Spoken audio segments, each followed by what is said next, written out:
So it's Tuesday, March 23rd. It's about 7:15 a.m. I want to say high tide's about 8 o'clock, and high tide's about 7 feet. So I've been trying to come around 6 or 7 feet tidal height because that's when I've had my best luck on my last 4 or 5 trips. Although I did get skunked my last trip, but I left before high tide because of the wind. So energy's about 1500 today. And it's funny because a couple of days ago it was 500, so that's why I plan to come out today. Sunrise is about happening right about now.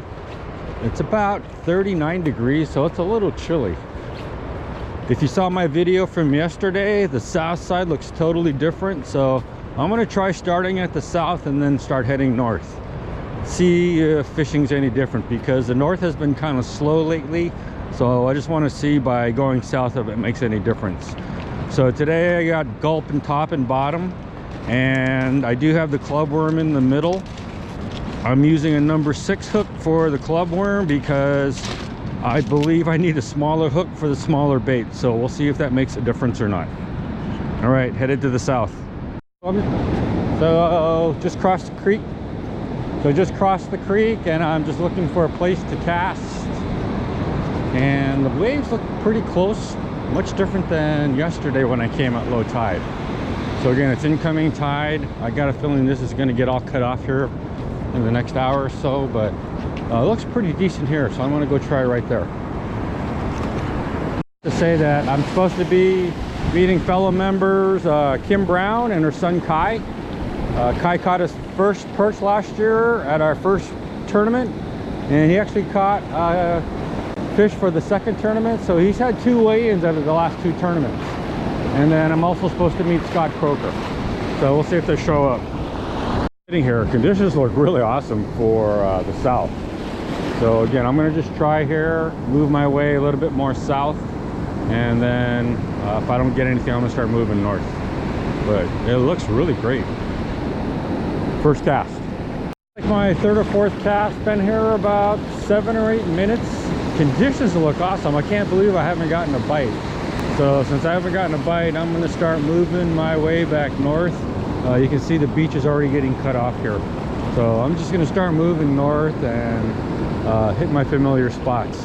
The other thing I don't see here are any signs of mole crab. So, you know, maybe the beach just shifted and the mole crab population hasn't had a chance to take hold yet, but I keep looking around for mole crabs just to see if there's food here for the fish, and I don't see any. So it was just one of them, but at least I saw one down here. Kim Brown and Kai just showed up. I can tell Kim by her turquoise jacket. Scott Kroeker showed up too. All right, I'm gonna go up north, guys. All right. All right. You want to come, Kai? Yeah, come on. How high do you usually go up? To your knees? Just depends? Okay, that's good. All right, so this is the first cast on the north side. We're right next to the trees, and we'll work our way up north more. Go ahead, Big. All right, this is Kai's first cast too. Good job, dude. Nice cast. Good job. He's getting bites. Like, awesome. I can see his pole go bam, bam, bam, bam. So maybe they're close today. Nice job, dude. No, we're just... I don't think it's on because I think it'd be fighting. Try... Oh, I feel it. You did? Reel in a little bit more. Oh, it's on. Okay, bring it in. First cast, dude. Nice.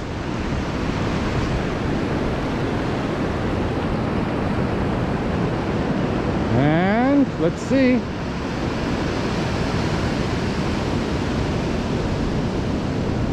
But that's the reason why you move around on the beach, because again, I got skunked on the south side, but you know, Kai threw his first cast in and got a bite right away. Oh, you took your bait. Dude, how'd you get a bite so quick? I can't even get a bite. Like, how'd you do that? Oh yeah.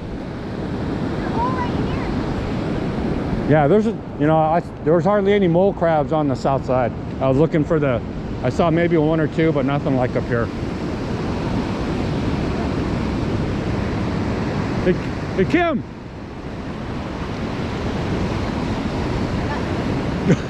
Wow! Man, that's pretty. The south side, I was looking for mole crabs and I couldn't find any. Well, Kai just dug up like two, just where he's standing, where he got his first bite. So, that's the big difference between the north and the south that I saw, is that there's very little food on the south side. That's the benefit of fishing with club members, is as soon as Kai got the bite, then we pulled everybody over here. So this is Scott and Kim. Oh, got another one. That's Scott and Kim's first cast right now. They're also using Sputniks for the first time, so I want to see what their reaction is after using Sputniks for the first time. This is my first time. Oh, Wade Creek first. Yeah. How often do you surf perch? This is my second time. Oh, really? How do you like it? I really like it. Yeah. Yeah. Well, did you get anything your first time? I didn't. I got what I thought was a bite. Yeah. But this one you could feel for sure. It was really rough. Yeah. But this one you could feel for sure. This one I could feel for sure. Cool, man. I know. Isn't that It was a distinctive, like, peck, peck, peck. Yeah. We got to get you one, man. No, it doesn't count until you catch one. So second time Scott surf fish. First time he's been at Wade Creek, and he got one. All right, dude. It's a silver, but hey, first perch. Yeah, I knew there was something pecking around out there. It's 3 in a row. 3 casts in a row for you. That's cool, man. I'm really glad for you. It was worth coming out, right? It's your 2-inch goal. Yeah, the fish like them pretty much. I have one. The little tap taps I was getting. So I might have one. I can't tell. When they're really small, I have a really hard time. All right, so I just got my first bite. It was like silver taps. So I actually might have one here. Nope. Felt like it though. There is like a ton of mole crabs. So, maybe that's the big difference between the north and the south right now, is that the mole crab population on the north is much heavier than the south. All right, so action's pretty slow. The nice thing about fishing the north though is that the rigs are staying out for everybody straight out, and you don't have to worry about drift here. So Kai and I are just looking for mole crabs, and man, there's just a ton of them here where we're at. It's incredible how many there are. Happened, but my club worm's half gone, so I didn't feel a bite though. So that's interesting, because the club worm's usually pretty tough, so I didn't feel a bite, but that's the only explanation I have. So Kai just pulled up his rig, and he actually caught someone else's rig, whoever lost it. So he gets a 3-ounce disc and 2 hooks. All right, let me help you. Let me get my bait on, Kai, and I'll help you. That's pretty funny, man. Okay, I haven't got any bites in a while, so I ended up putting a mole crab on my bottom hook. So we'll see if that makes any difference. But I think I've been here about an hour and 15 minutes or so. I'm guessing about 12 to 15 casts, half of them on the south side, and only had 1 bite so far. So Kai actually got more bites than I did. And then Scott caught one. Don't know if Kim got any bites. So anyway, but boy, what a beautiful day. The conditions look awesome, so I don't get it why we're not getting any bites. But man, I don't know if you can see all these mole crabs though, but look at all these mole crabs. There's just tons of them. It's like, oh my god. So that's why I'm using one for a bait. Didn't get skunked. Got a female Dungeness that's undersized, and got it on the top gulp. Oh, let me go put it back in. So Kim Brown said she actually got a lot of bites where she was. She was further north than us, but she said she was rebaiting quite a bit. So she's just putting the crab back deeper, because when I let it go, we brought it back up. Hey, at least I didn't get skunked. Yes. Did you hear he caught a rig? He caught someone else's rig. Oh, really? Yeah, he pulled it in. It's in there. Oh, nice. It's got a 3-ounce disc and a hook on it. It was pretty funny because he thought he had a fish or a crab. It turned out to be someone else's rig. Oh, wow. Isn't that funny? You Spud stick too much for you? Yeah. Oh, here's another club member. Hey dude, how you doing? I forgot your name, I'm sorry. Robert? Mike. Mike. How you doing? Go fish next to that guy, he's been getting bites. Yeah, all right. But I'm gonna go to the parking lot. I'll be coming back down. Okay. All right? All right. Back to the parking lot to give some lead that she's going to pass off to Tim Gannon this coming weekend, and Tim Gannon's going to hold lead also for Corey Thomas. So this is the lead that was donated by Mike Adams's friend. Tim's going to be the mule for us and carry the lead down and make sure it gets down to the right pours. So we're trying to get some claw weights poured to pay Michael Clayton back, but also to have them for the tournament. So Tim Gannon told me he's already poured 15 sets for us, so that's awesome. So I came up to the parking lot to give Kim the lead, and what I noticed is my club worm tail is gone. So again, the second time I've had to change my club worm today, but I didn't even feel a bite either time. All right, so this is round 2. It's past high tide. You can see the water lines receding, and don't know how Scott was doing, but Kim actually got quite a few bites closer to the houses, and I can see that the wave action's a little bit better up there. You can see this big dark patch of water, which means that it's a deeper water, but you don't see a lot of waves, you know, just other than this one. But you see waves, then there's dark area, a break, and then there's more waves, whereas up there it looks like it's wave after wave after wave. So let's go see how Scott's doing.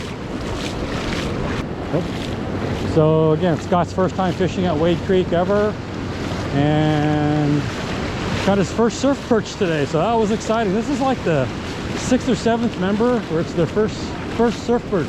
Get any bites? I got what I thought were a couple little packs, but I've mostly been messing around with bait.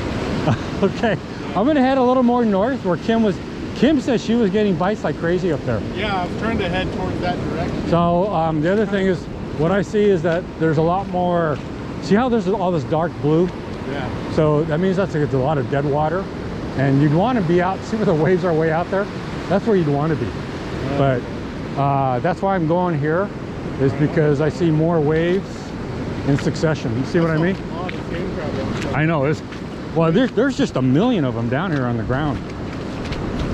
My first cast up moving north, I actually did get some taps, but at least it's better than what I was getting before, because I was getting totally skunked. That's only the second bite I've had. And again, I was getting taps. This actually might be my first fish, but again, this yeah, I think I still got, can't tell, but if I got one, it's small. Yep, of course. Oh, double. Oh, hey, first catch on the club worm. I am so excited. Oh my goodness. But my first catch on the club worm, I think I'm the second member to catch on the club worm. So thank you, Michael Adams. Oh my goodness, I'm so excited. I'm still excited because I got on the club worm. It was like, I went from just silvers to, oh my God, I got a club worm catch. So I'm extremely happy, and that was worth it just coming out today for this. That was awesome. Bites on every cast now, but again, it's that light tap, and you saw how small the silvers were. So you can see again, you can see my rod. There you go. There you go. There you go. Oh, no, missed it. But you can just tell they're silvers, but getting a bite every cast now, which is a lot better than round 1, when I was getting like 1 bite in the whole hour and 15 minutes I was down here. Second one here. This one doesn't feel too bad, but I can't tell. Got another one. Let's take a look.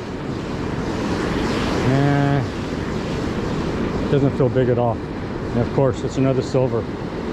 Top gulp. Oh, it felt big because I got snagged. There you go. So Scott and I are just changing rods for a little bit. He actually uses an ugly stick like I used to use. I think his is a little bit lighter than mine though, because his is only rated for 1.5 ounces. But I'm going to try his ugly stick, and he's got a 2-ounce weight.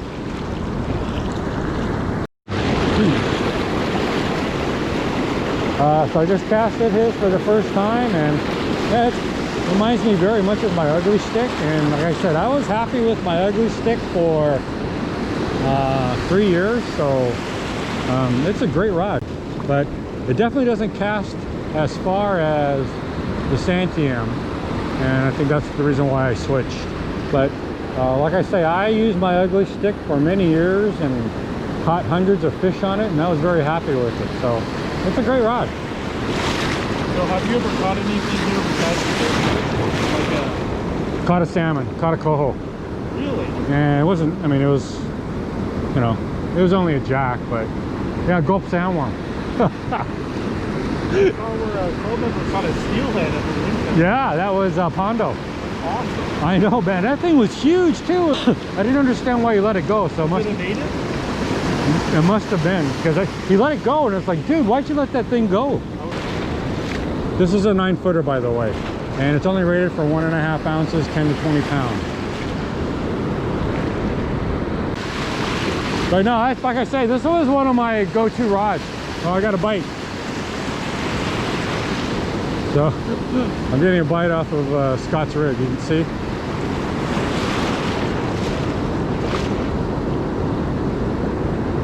But again, they're just those little tap, tap, taps. See, you can see that now. There you go. But again, they're just the little tap, tap, taps. You like that 2-ounce weight?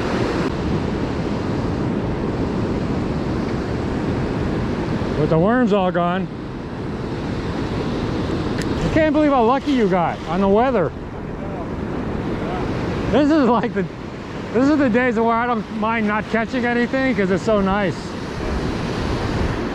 That's why I didn't switch rods for a long time. Here, let me go this way. It's because I was really happy with my ugly stick. Yeah. So I don't even know how long I've been here now. I'm guessing it's about 2.5 hours maybe. But as tide is receding, what I see is that it's pulled the crashing waves way out there, and so casting is shallow water. So whereas before Scott and I were getting bites just about on every cast, I haven't had a bite like in 3 casts now, even those little tap, tap, tap. Again, if you look at the way the conditions are now, you can see that there's a big set of breakers out there, and then there's a pretty big stretch of dark water, and then you get some breaking waves like these little swells here, but it's pretty dead and it's very shallow to where that first break just happened. But again, look at that big expanse of dark water. So again, you know, I always like the concurrent waves, which are way out there, which there's no way I can reach that. So one of the things I love coming to Wade Creek during the weekdays is nobody else is on the beach right now, except for me and Scott. So unfortunately, I think the tidal height theory might be working today, because after high tide passed a certain amount, I've gotten 0 bites and literally 0 action since then. Because when we got here, you know, Kai got bites right away. I didn't, but everybody else was getting bites. And then when I came back for round 2, Scott and I were getting, you know, quite a few bites. Again, mostly silvers, but now there's 0 bites. So again, maybe it's because the tidal height has passed and all the fish have been pulled out. So I've been here about 3 hours, and I started south, went there for half an hour, got totally skunked about maybe 7 to 8 casts, and then I came north with Kai Brown, Kim Brown, and Scott, And as soon as I started fishing with Kai on the north, he got a couple of bites right away, even though I didn't. And then Kim and Scott said they were both getting bites up at the north. So all I did was get I got a small Dungeness when I was fishing with Kai, but then on round 2 I was able to get some silvers. So I think we're gonna call it here. Here about 3 hours. I'm guessing I got in about 20-25 casts. Had some decent bites there for about a half an hour, 45 minutes, but again, they're all small silver taps. Just checking the trees, just checking the tree stash here. Oh, and there's still some worms. There's at least 3 packs in there, so have at it. Again, these need to be soaked before use. Scott Kroeker is going to donate us some lead. I already passed off a bunch of lead to Kim Brown, who's going to take them down to Tim Gannon, and then Tim Gannon's going to split it between himself and Corey Thomas to pour some more claw triangular weight. So thanks very much, guys, and again, thank you, Kim, for being our lead mule, and Scott's going to donate some more lead. So this will be the 4th donation this week of lead, and he said he's about 40 or 50 pounds, so thank you so much. 2 big highlights today were can't tell which one is the better one, but I got a fish on our club worm, even though it was a tiny silver, so I was very excited about that. But the other highlight of my day was being able to fish with Kai the entire morning before he had to take off. So thanks, Kai, and hope to see you soon, and hopefully we get to fish soon.